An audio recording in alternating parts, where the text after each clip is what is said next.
Assalamualaikum warahmatullahi wabarakatuh. Apa kabar sahabat Uhwah Islamiyah? Semoga tetap dalam lindungan Allah Subhanahu wa taala serta dilancarkan segala urusan-urusan kita. Pada video pembahasan kali ini, saya akan coba untuk menanggapi video dari Pak Ilyas Zulkifli yang judulnya Mustahil Quran bisa menjawab pertanyaan ini. Nah, bagaimana videonya?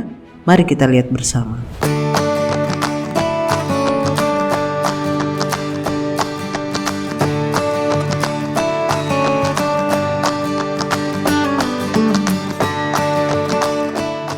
Alkitab menjadi suatu topik yang sangat hangat dibicarakan dan diperbincangkan, khususnya dari kalangan saudara-saudara kita yang sudah mu'alaf. Kita mungkin sudah terbiasa mendengar sebuah pertanyaan yang paling populer dan yang sudah mendarah daging di kalangan saudara-saudara kita yang dari Islam maupun dari yang mu'alaf, adalah di mana ayatnya di dalam Alkitab Yesus berkata, "Aku Tuhan, sembahlah aku." Kalau ada ayat itu, maka itu membuktikan bahwa Yesus adalah Tuhan. Nah, bagi sebagian besar orang Kristen, khususnya para akademisi dan juga para hamba-hamba Tuhan, dalam menghadapi pertanyaan ini seringkali menghadapi kesulitan. Karena memang tidak ditemukan ayatnya di dalam Alkitab. Nah, Bapak Ibu semua, hal yang sama sebenarnya bisa kita gunakan ketika saudara-saudara kita yang dari Islam maupun dari yang mu'alaf menanyakan pertanyaan yang tidak ada ayatnya. Salah satu pertanyaan yang tidak ada di dalam Quran, yang mustahil Quran bisa menjawab di luar dari literatur yang lain. Kajian kita adalah fokus kepada Quran, belum fokus kepada hadis. Nah, pertanyaan yang mustahil yang bisa dijawab Quran adalah, siapa nama istri Adam, Bapak Ibu? Ya, kalau kita baca Bapak Ibu di dalam Quran surah 4 ayat 1, Al-Quran terjemahan bahasa Indonesia versi Departemen Agama, perhatikan di situ, wahai manusia, bertakwalah kepada Tuhanmu yang telah menciptakan kamu dari diri yang satu, tanda kurung, Adam, dan Allah, tanda kurung, menciptakan pasangannya, Hawa, tanda kurung, dari dirinya. Kalau kita lihat Bapak Ibu, Quran versi terjemahan bahasa Indonesia yang lain, hai sekalian manusia, bertakwalah kepada Tuhanmu yang telah menciptakan kamu dari seorang diri tanpa tanda kurung, dan daripadanya Allah menciptakan istrinya tanpa tanda kurung. Tetapi di tempat yang lain tetap ada tanda kurung Bapak Ibu.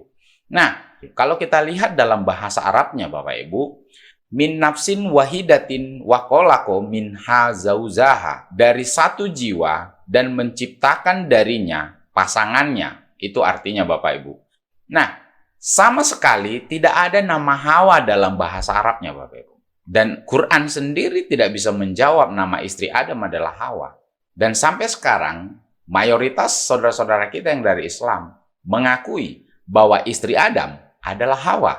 Setelah mendengar kurang lebihnya pemaparan dari Pak Ilyas ini terkait nama Hawa di dalam Al-Quran sebagai senjata untuk bertanya balik terkait tidak adanya pengakuan Yesus sebagai Tuhan di dalam Bible. Ini sama halnya Pak Ilyas tidak mempunyai penjelasan dan memang dia telah mengakui bahwa tidak ada tertulis di dalam Bible bahwa ada pengakuan dari Yesus, dia adalah Tuhan. Berarti udah valid ya. Nah, lalu bagaimana dengan nama istri Adam di dalam Al-Quran? Apakah juga sudah valid tidak ada atau bagaimana? Mari kita telaah. Pak Ilyas membawa surah An-Nisa ayat 1 yang berbunyi, hai sekalian manusia, bertakwalah kepada Tuhanmu yang telah menciptakan kamu dari seorang diri, dan daripadanya Allah menciptakan istrinya, dan daripada keduanya Allah memperkembangbiakkan laki-laki dan perempuan yang banyak, dan bertakwalah kepada Allah yang dengan mempergunakan namanya kamu saling meminta satu sama lain, dan peliharalah hubungan silaturahim. Sesungguhnya Allah selalu menjaga dan mengawasi kamu. Lalu kemudian Pak Ilyas mengklaim bahwa di ayat itu tidak disebutkan nama Adam dan Hawa dengan melihat terjemahan dan juga Arabnya. Kita cukup senyum saja dan memaklumi pemahaman beliau. Nah, sebelum saya memaparkan lebih jauh, saya ingin bertanya kepada Pak Ilyas atau semua netizen yang melihat video ini. Ada 2 poin yang terkandung dalam An-Nisa ayat 1. Coba saya jelaskan dengan mantik sederhana. Yang pertama, diterjemahkan dalam konteks manusia itu adalah Adam. Siapa manusia pertama yang diciptakan seorang diri tanpa ada manusia lain, dan Allah menciptakan istri baginya yang dari rahimnya lah cikal bakal manusia semua selain Adam? Mungkin Pak Ilyas bisa menjawab. Tanpa disebutkan namanya pun, orang berakal pasti menyebut Adam sebagai jawabannya. Nah, yang kedua, diterjemahkan tanpa tanda kurung atau Adam atau universal. Coba saya tanya, adakah pembuahan dalam rahim wanita mengandung dari 2 orang laki-laki secara bersamaan? Tentu tidak ada.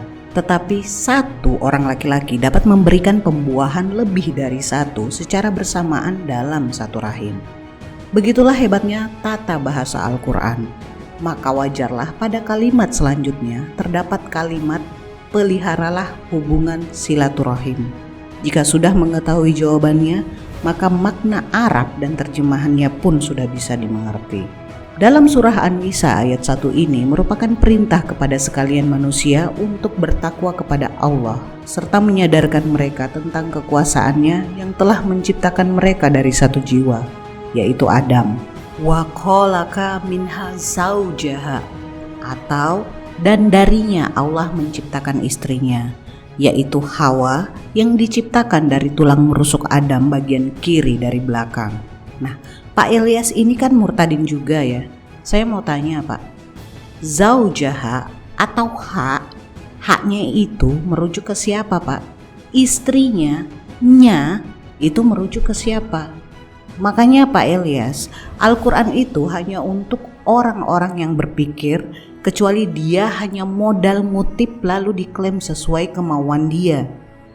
Nah, selanjutnya mengenai nama Hawa yang tidak dicantumkan dalam Al-Quran. Saya ingin bertanya seperti pertanyaan saya di awal. Siapa nama istri Nabi Adam selain Hawa?